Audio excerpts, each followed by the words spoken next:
এক কাজ করো, ইমরান যেমন করে সেটা তুমি আব্বারে খুলে বলো, আব্বার এটা একটা ব্যবস্থা করবো। আব্বার আমি অনেকবার বলছি, কিন্তু আব্বা আমার কোনো কথা শুনে না। আমিও কই যাবো, কার কাছে যাবো, আমার একটু কইতে পারবা? তুমি কার কাছে যাবো সেটা আমারে বলতে আসছো কেন? আমি কিছু জানি না।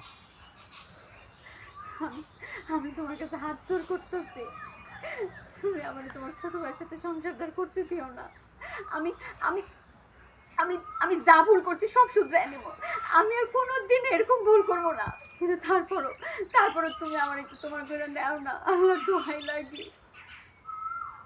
আচ্ছা ঠিক আছে, ঠিক আছে, তুমি কান্নাকাটি করো না, আমি আসবো।